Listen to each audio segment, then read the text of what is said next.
Hey everybody, I'm East Coast Pete and I'm having a 2-for-1 sale. Welcome to my show, Lest We Forget. But I'm also going to ask, who named that band AC/DC? Australian rockers formed in Sydney in 1973 by Scottish-born Malcolm and Angus Young. They see themselves as merely rock and roll without complicated genres, subgenres, or cross-genres. Formed with singer Bon Scott, drummer Phil Rudd, and bassist Mark Evans, with Evans replaced by Cliff Williams after the release of their debut album, High Voltage. In 45 short years, they have sold 200 million albums, 10th highest in the US and 14th highest in the world. That's Rolling Stones' Celine Dion territory. Born in Glasgow, the Youngs moved to Australia in 1963 on an offer of travel assistance offered to Scots who would escape the worst winter in Scotland's history. At first, they stayed in Nissan huts in Villawood, a suburb of Sydney. That's kind of like a bungalow sort of thing, temporary structure. George Young was the first brother to play guitar. He became a member of the Easy Beats, a highly successful band, in 1960. Malcolm was next. He played guitar in Australia's Velvet Underground. There wasn't a Velvet Underground in Australia. Who came first? Australia, Velvet Underground, or New York City's Velvet Underground? I'm going to look it up and get back to you. No, I'll tell you now. New York City Velvet Underground began in 1964. Sydney Velvet Underground started in 1967, but the same year Velvet Underground and the Nice was released. Velvet Underground released their album in New York on the same year that the Sydney, well, the hell with it, who cares? It's a tie, okay? Malcolm and Angus came up with the AC/DC as a name for a band when their sister saw it on a sewing machine. It means that the sewing machine can be powered by either alternating current or direct current. That actually is only a big deal because of the disagreement between Nikola Tesla and Thomas Edison over 100 years ago. The brothers thought it was said their band was Raw Power, and the band is called Akadaka in Australia. Akadaka. A black lightning bolt forms the slash in their logo. Margaret, their sister, the sewing machine enthusiast, suggested Angus's schoolboy stage uniform. It was meant to be part of the band's glam outfits. The band would ditch the glam but keep the schoolboy, something about innocence corrupted by hard rock. When they moved to Melbourne in 1974, Bon Scott, a friend of George, replaced Dave Evans, who wanted to continue the glam thing. Scott began as a driver for the band, but was promoted to singer. Scott was also born in Scotland. High Voltage was recorded and released with the single It's a Long Way to the Top. There were bagpipes. High Voltage and follow-up TNT were both released exclusively in Australia and New Zealand. By 1977, AC/DC was the biggest band in Australia.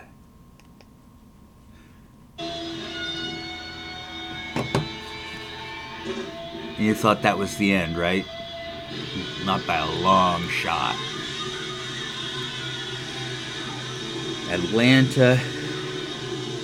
Atlantic Records noticed AC/DC.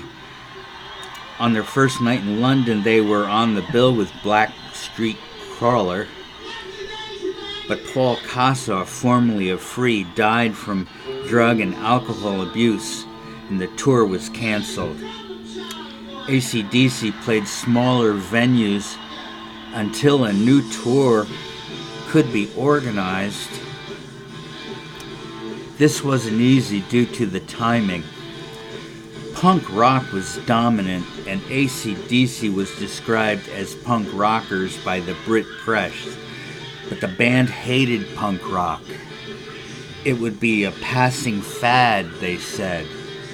So how AC/DC was able to scrape up a cult following and weathered the passing fad, giving up nothing of their hard rock cred, Atlantic re-released a new version of High Voltage with tracks from the two Aussie albums. Their third album, Dirty Deeds Done Dirt Cheap, was also released by 1976, but now internationally, and Dirty Deeds was released in the US. But not until 1981, after they became internationally famous. They returned to Melbourne to record their next album, Let There Be Rock, followed by a tour with Black Sabbath. At the end of '77, Cliff Williams replaced Mark Evans on bass. In 2011, Evans' autobiography, Dirty Deeds, My Life Inside and Outside of AC/DC, addresses how it all went. It was not an amicable exit. UK band Saxon and Iron Maiden point to AC/DC as helping to re-establish a resurgence in hard rock. Thin Lizzy, UFO, Scorpions, and Judas Priest were part of the second generation of rising stars ready to step into the breach as the old guard waned. The breakthrough into the U.S. market came as a result of Highway to Hell. It went to 17 in the United States, and it was my first dose of AC/DC. But I didn't hear the album. In '79, I was a Jesus freak, and the sleeve art scared me. I kid you not. Everybody thought it was the end of days, and AC/DC was the harbinger of the new demonic kids. No matter.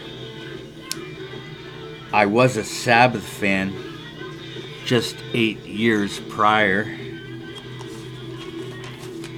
My high school band covered songs from the first album as well as Paranoid. My nickname was Iron Man, since I sang that song from behind my Ludwigs. But a lot happened between '72 and '79. You ain't kidding, East Coast Pete. There was so much going on, I missed the sound of AC/DC, which I know I would have liked. It was a contempt before investigation on my part. Live and learn. In 1980, they were putting together their Back in Black album in London. Bon Scott passed out in a car on the way to his apartment after a night of drinking and drugs. His driver couldn't rouse him, so he left him in the car to sleep it off. He didn't. He had puked and was unable to breathe and was DOA at the hospital. Acute alcohol poisoning was listed as the cause, but Jesse Fink in his book Bon, The Last Highway alleged that there were 3 people with Scott when he died. Most people said it didn't matter. He was dead. Fans were very sad and pissed. AC/DC considered quitting, but Scott's parents told them that their son would have wanted them to continue, so they did. A bunch of people were considered as a replacement, but ex-Gordy singer Brian Johnson got the job. Truth was, only Bon Scott had known anything about Brian. Scott saw him perform with Gordy and told the Youngs that Brian sounded as good as Little Richard. And Little Richard, Bon's favorite performer. So, after Bon died, the Youngs searched for Brian and found him. And he was the perfect choice. The next chapter of AC/DC began, and Back in Black was now Brian's debut. Hell's Bells, You Shook Me All Night Long, and Rock and Roll Ain't Noise Pollution boosted Back in Black to number 1 in the UK and number 4 in the US. Follow-up, For Those About to Rock, We Salute You, also sold well but got good reviews, and they began using a canon as a musical instrument, and it was brilliant. The next album was a return to their early sound, but now with Brian, and it didn't work. Flick of the Switch was considered a disappointment. To make things worse, Rudd got fired for alcohol abuse. B.J. Wilson of Procol Harum was drafted to finish the studio work, and Simon Wright was given the full-time drumming position in 1983 after exhaustive auditions. 700 tried out. 1986 saw a return to the charts with Who Made Who. It was used as the soundtrack for Stephen King's film Maximum Overdrive. 1988, Blow Up Your Video featured a top 20 single, Heat Seeker. The album went to number 2 in the UK. Malcolm Young decided to take time off to deal with his alcoholism. Another Young, a brother, Steve Young, filled in. And then Wright left to work on a new Dio album.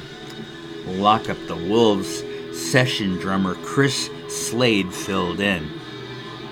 1990, The Razor's Edge was a major success, with the single Thunderstruck going to number 5 in the US.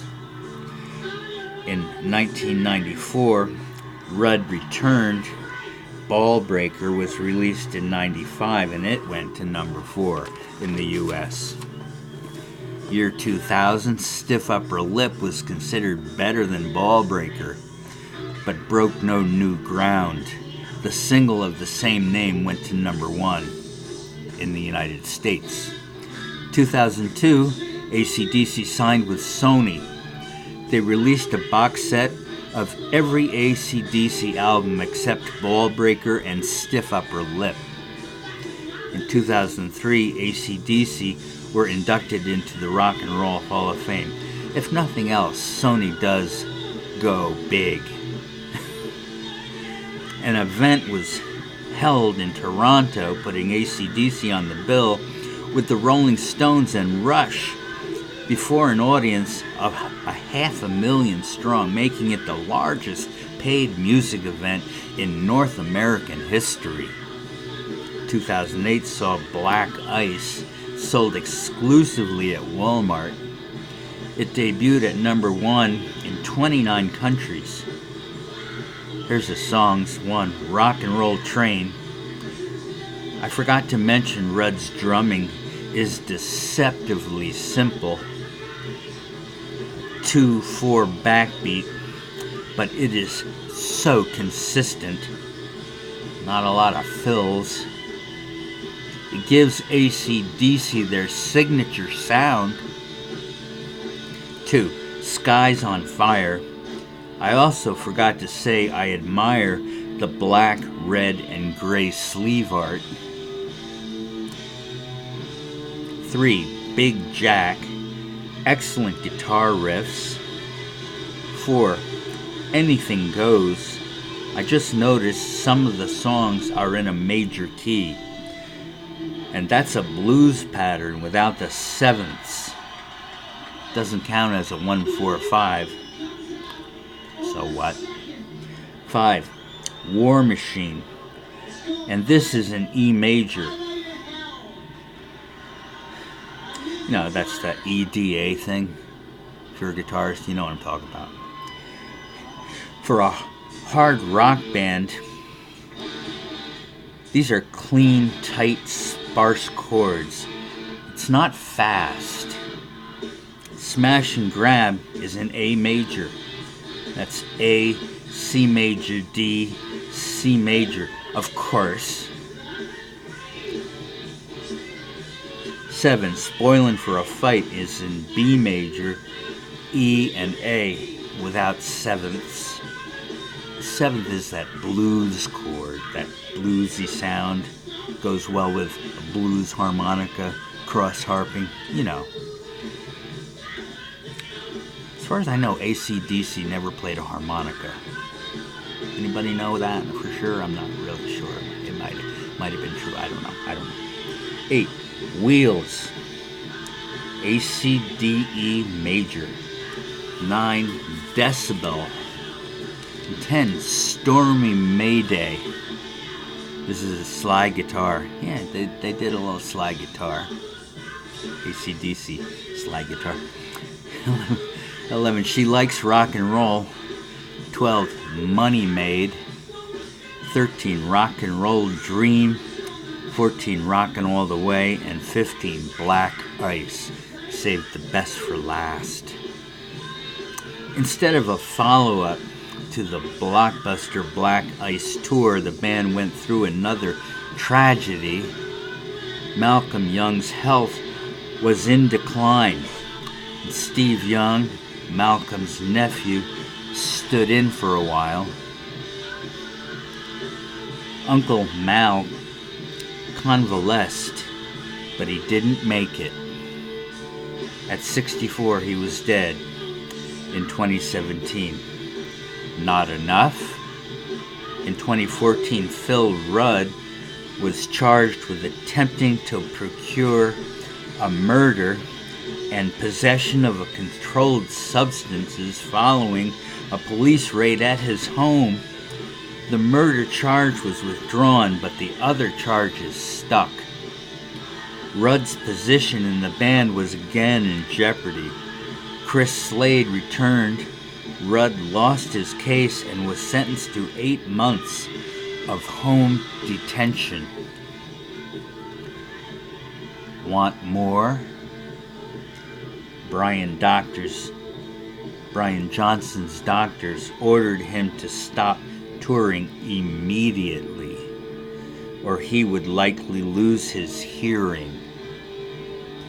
Brian said his 35 years with AC/DC was not the cause,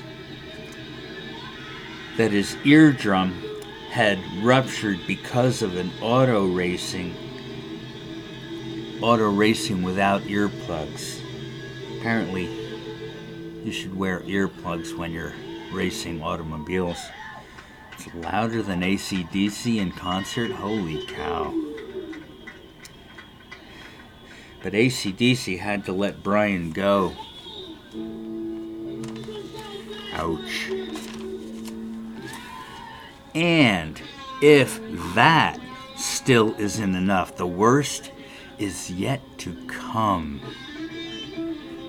Because in 2016, AC/DC brought in Axl Rose as the new singer. Cliff Williams retired, but Axl Rose was in the band. AC/DC was now Angus Young and Axl Rose with whoever they could find to tour with. Did the music suffer? Is Nancy Pelosi a facsimile of Skeletor? Why not get her to sing? Anyone would be better than Axl. Get Brian and Rudd back. No one wants to see Axl Rose. What were they thinking? And some good news. Brian is back. And he can hear. All's well that ends well.